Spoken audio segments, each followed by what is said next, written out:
La légende d'Aelius et l'art de bénir.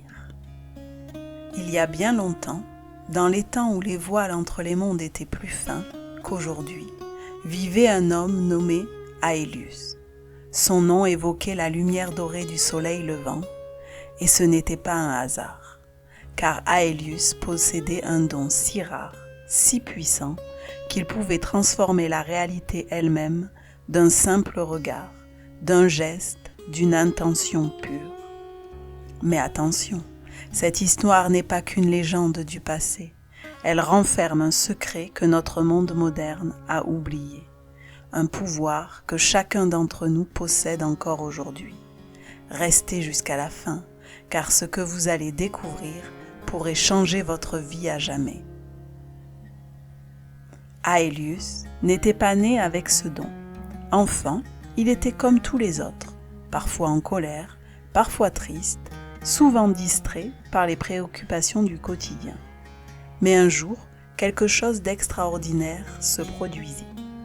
Il marchait dans une forêt, désolé, ravagé par une terrible sécheresse. Les arbres étaient morts, la terre craquelait, et même les oiseaux avaient fui ces lieux maudits.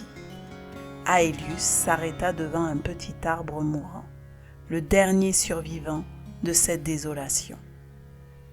Au lieu de passer son chemin comme tant d'autres l'avaient fait, Aelius s'agenouilla. Il posa sa main sur l'écorce flétrie et murmura : « Petit arbre, je te bénis. Que tu retrouves ta force, ta beauté, ta place dans l'harmonie du monde. » Ce qui arriva ensuite défie toute logique. L'arbre commença lentement à reverdir. Ses feuilles repoussèrent, ses branches se redressèrent et bientôt une source d'eau pure jaillit à ses pieds. Aelius comprit alors qu'il venait de découvrir quelque chose de fondamental, le pouvoir de la bénédiction authentique. Mais il réalisait aussi qu'avec ce don venait une immense responsabilité. Car voyez-vous, mes amis, et c'est là que cette légende nous parle directement aujourd'hui, Aelius découvrit que nous avons tous le choix.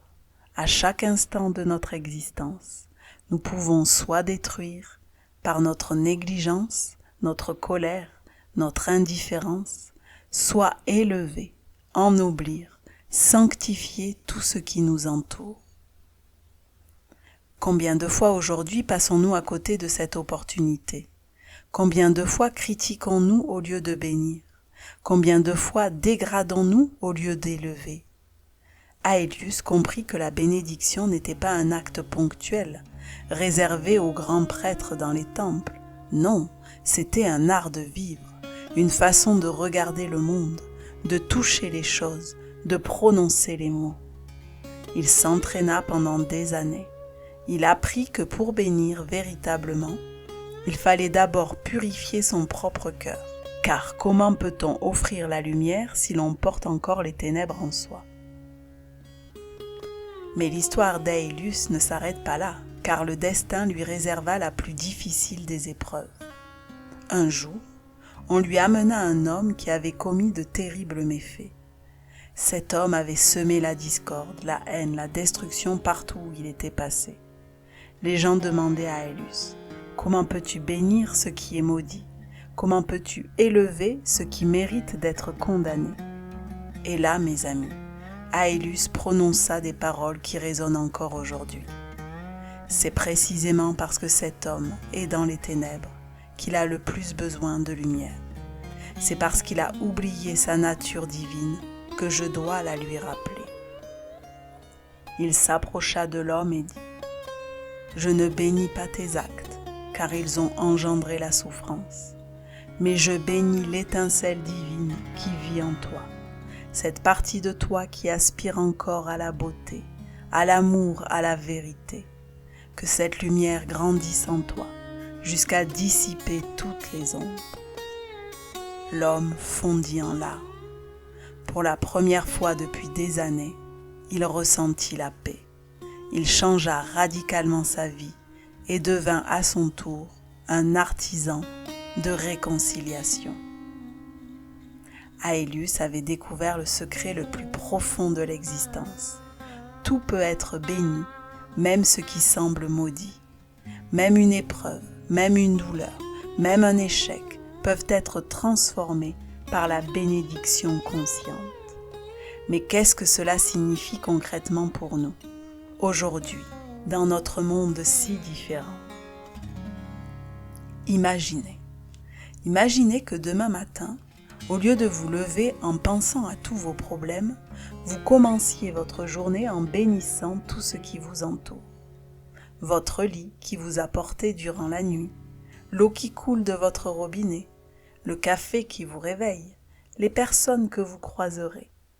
Imaginez qu'au lieu de critiquer votre patron difficile, vous le bénissiez secrètement, souhaitant qu'il trouve la paix intérieure qui lui manque. Imaginez qu'au lieu de maudire les embouteillages, vous les bénissiez comme une opportunité de pratiquer la patience.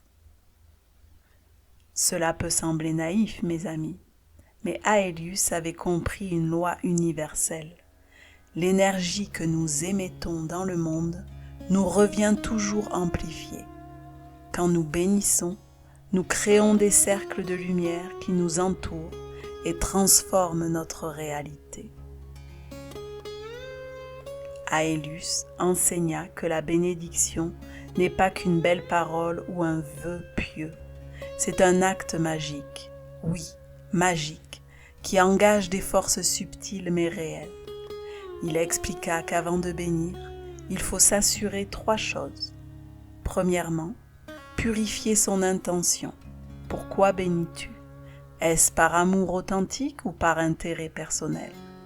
La bénédiction vraie vient toujours d'un cœur pur. Deuxièmement, connaître vers quel monde tu te tournes.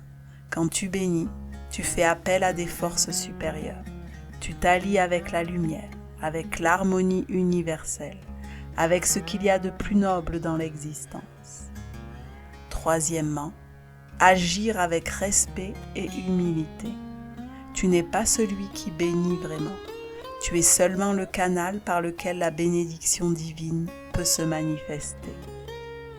Aelius enseigna aussi que la forme importe moins que l'essence. Tu peux prononcer des prières élaborées ou simplement offrir un sourire sincère. Tu peux faire des gestes sacrés ou simplement poser un regard empli d'amour.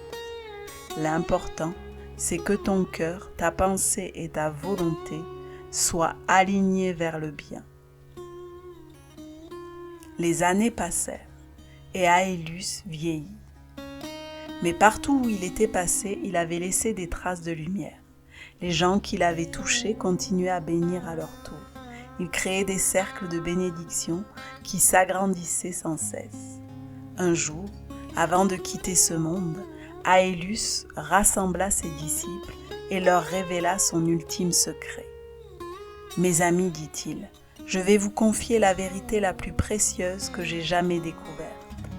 Chaque être humain possède en lui cette capacité de bénir. Chaque être humain est un créateur potentiel d'équilibre, de sagesse et de beauté sur la terre.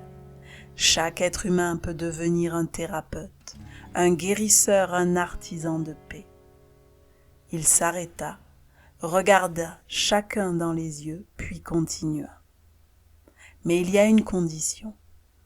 Il faut que cette pratique devienne votre art de vivre. Il faut que la bénédiction habite votre cœur, influence votre façon de regarder, de penser, de toucher, de vous comporter.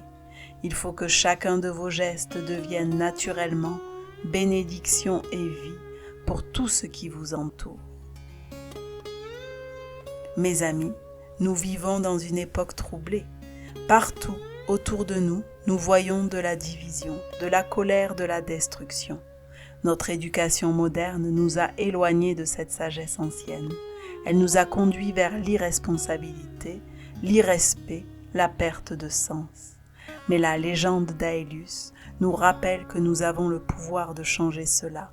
Chaque jour, à chaque instant, nous avons le choix. Dégrader ou élever, détruire ou bénir, semer la discorde ou créer l'harmonie. Imaginez un instant ce qui se passerait si seulement 1% de la population mondiale adoptait cette pratique de la bénédiction consciente. Imaginez la transformation qui s'opérerait dans nos familles, nos communautés, nos sociétés. Vous qui m'écoutez maintenant, vous n'êtes pas là par hasard. Peut-être que l'esprit d'Aelius vous guide vers cette redécouverte. Peut-être êtes-vous appelé à devenir, vous aussi, des artisans de bénédiction dans ce monde qui en a tant besoin. L'histoire d'Aelius ne se termine pas avec sa mort. Elle continue aujourd'hui à travers chacun de nous qui choisit de bénir plutôt que de maudire, d'élever plutôt que de rabaisser. Alors voici ma proposition. Pendant les 7 prochains jours, essayez l'expérience d'Aelius. Chaque matin, réveillez-vous avec l'intention de bénir tout ce qui croisera votre chemin. Bénissez votre nourriture, vos proches, vos collègues, même vos difficultés. Observez ce qui change en vous, autour de vous. Observez comment cette pratique transforme votre regard sur le monde et sur vous-même.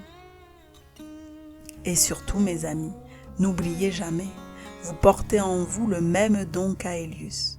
Vous êtes, vous aussi, des créateurs potentiels de lumière dans ce monde. Si cette histoire vous a touché, si elle éveille quelque chose en vous, partagez-la. Laissez un commentaire pour raconter votre propre expérience de la bénédiction. Abonnez-vous à cette chaîne pour découvrir d'autres trésors de sagesse ancienne. Et surtout, likez cette vidéo pour que l'algorithme permette à d'autres âmes qui cherchent de la découvrir. Car, souvenez-vous, chaque geste de partage, chaque like, chaque commentaire peut être lui-même un acte de bénédiction, un moyen d'offrir cette lumière à ceux qui en ont besoin. L'héritage d'Aelius vit en vous. À vous de le faire rayonner.